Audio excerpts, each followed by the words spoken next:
Hi, thank you everyone for joining. My name is Stuart Weiler, the Director of CAD and PLM at the Elite Aerospace Group. Today we'll be talking about one of PTC's newest, probably also most exciting products, which is Creo Simulation Live. So first I'll give you just a quick intro about us.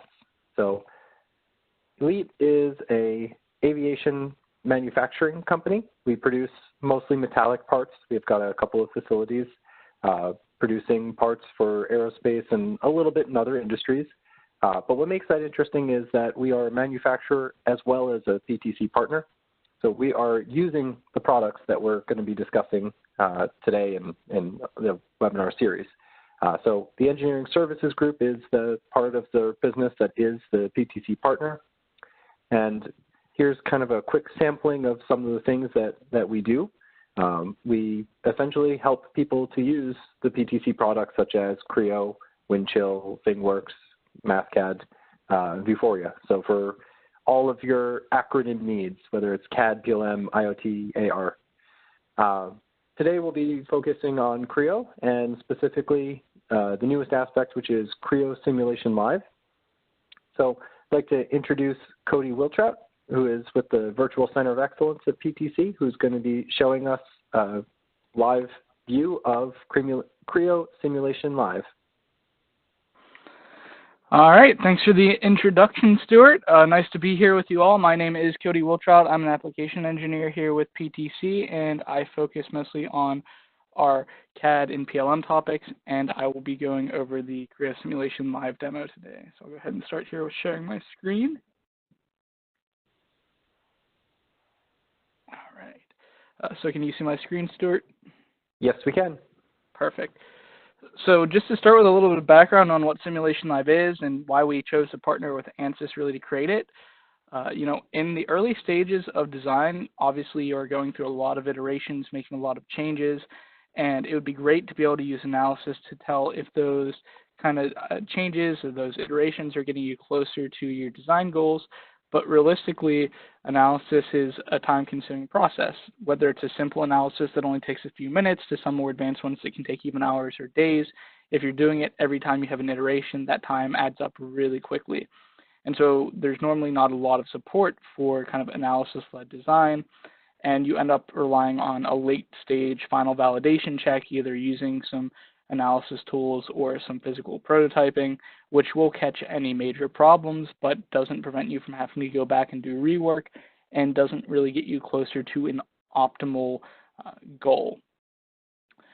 So that's why we decided to partner with ANSYS to embed some of their technology into Creo so that we could really close the gap with simulation and design and allow you to do both in one environment and instantaneously. So what are the capabilities that Creo Simulation Live really has? First off, it's meant to be very easy to use. It's meant for everyday designers and engineers. It's not supposed to be a tool for an advanced specialist in FEA or anything like that. And it is going to give you one common data model. You don't have to import or export anything. You don't have to create multiple save files. And with it, you're going to get linear analysis with instantaneous results and feedback.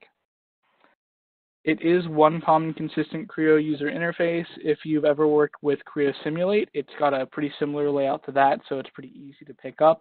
And the intent to be able to set the analysis up rapidly, just using some simple loads and constraints to get started so that you can do it quickly and easily. This does use ANSYS' Discovery Simulation Engine, and it's embedded into Creo. With Discovery, ANSYS Discovery Simulation, you did have kind of immediate feedback in their results, but you could only do simple direct editing, and then you had to kind of duplicate some of those changes that you made on your CAD tool.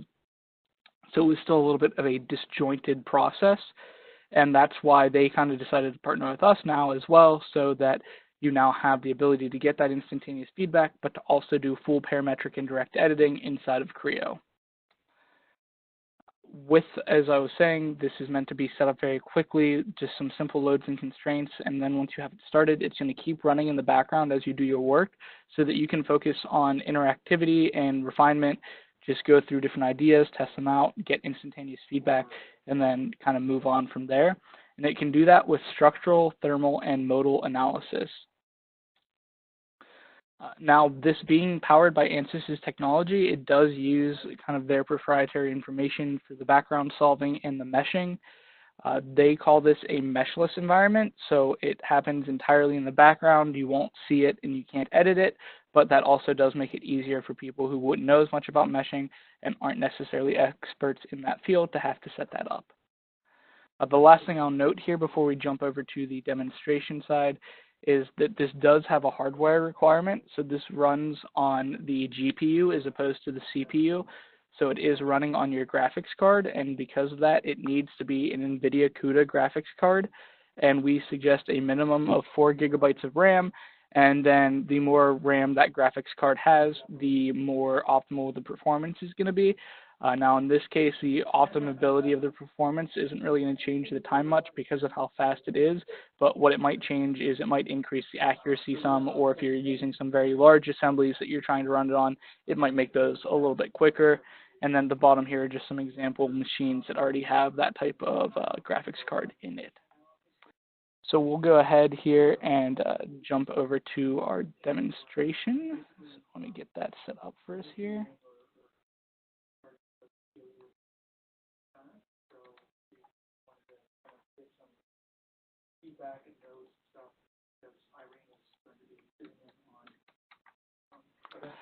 All right.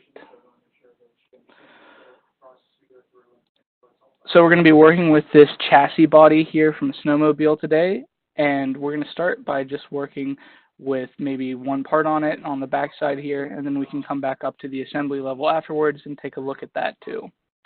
The first thing I'll note with this kind of using Simulation Live is that you do need to have this material set.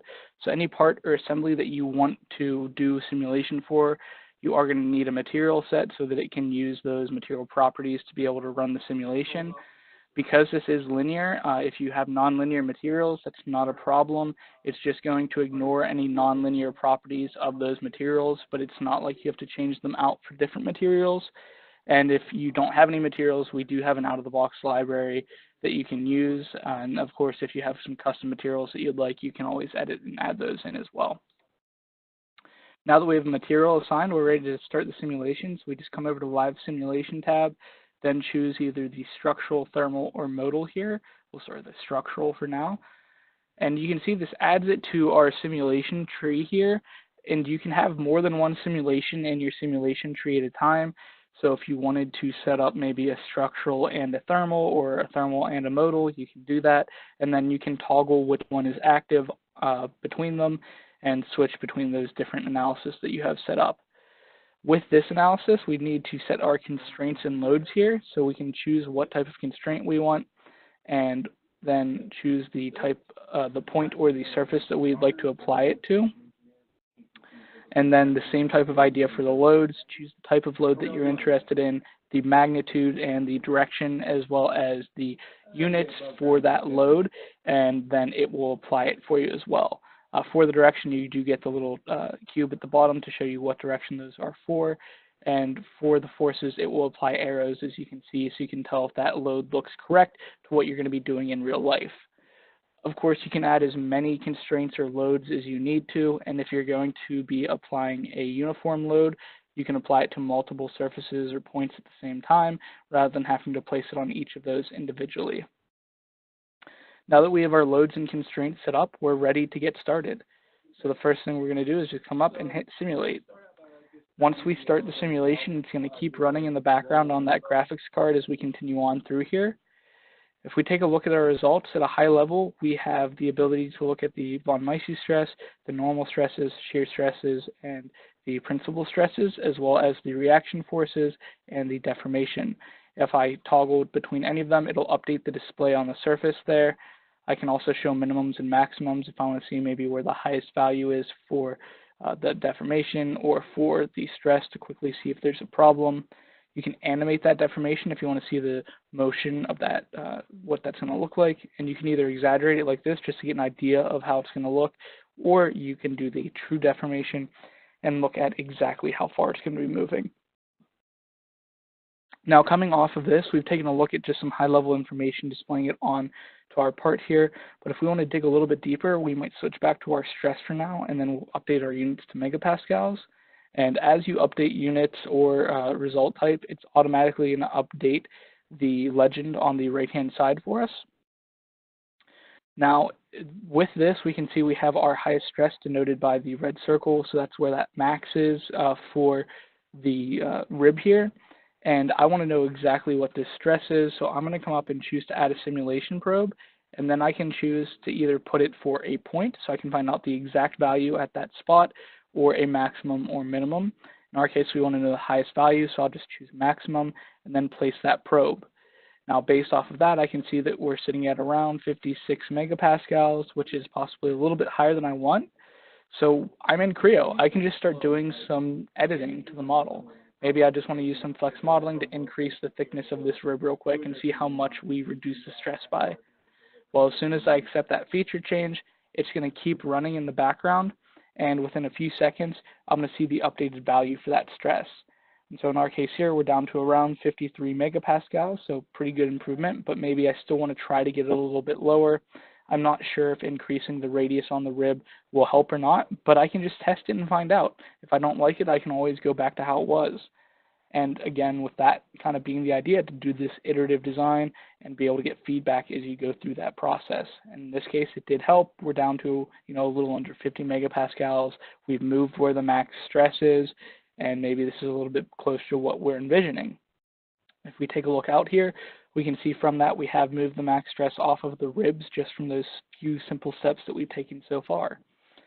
Now, this does also work with other tools, and one that we really like to show it with is design exploration. In case anyone on the call is unaware of what design exploration is, it's essentially a tool that allows you to create checkpoints to test out different design ideas and then be able to compare them without having to make multiple save files or copies of the model. And what's really nice with this is I might say that, yeah, I'm thinking about adding some more ribs to this part, but I'm not sure what that's going to do to the stress in the flat space and out on these ribs. Well, I could start by just placing another simulation probe here and see that, okay, right now I'm sitting at 29-ish megapascals. So let's go ahead and add these ribs and see what changes that makes. And then once I do add this rib, and I know what change that is, I could add this as a checkpoint. I could keep making more changes, adding more checkpoints, and now I can not only toggle between those checkpoints and explore design ideas and what my best design options are, but I can compare the results from these simulations because of how fast it runs. And so in this case, the stress went up in the flat space, but went down on the ribs. So maybe I like the idea. I'm not sure that it's my final concept though. So for now, I could add it as a checkpoint, and then I could keep going, exploring ideas, and at the end of that, compare all of the models and see what has the lowest stresses where and which is best for the needs of this part and what we're going to be using it for. The last thing to note here on the part level before we jump back up to the assembly is if you feel like you start to get a lot of those probes, you can always come here into the analysis tab and choose to remove them. Coming back up to the top level assembly, we already have a simulation partially set up here for the structural with all of our loads and constraints. So we can see we have some constraints in the same places we had in the part, and then a few different load sets. Of course, you can apply as many as you need, just like on with the part. One thing I'd like to note as we kind of take a look at some of these load sets and we're toggling around the chassis here is that there's a lot of detail in this, a lot of small cuts and bolts, a lot of little things. And normally you'd need to defeature this to be able to do simulation. But with Simulation Live and ANSYS's technology, you don't need to worry about doing that defeaturing. It's going to run through and do it fine as is. And despite this being a fairly large, complex assembly, still within 5 seconds here, we have results based off of what we just ran. And in this case here, again, we can see some of the same type of information. We can look at the different rendering methods we have if we wanted to bring the max values or minimum values to a surface.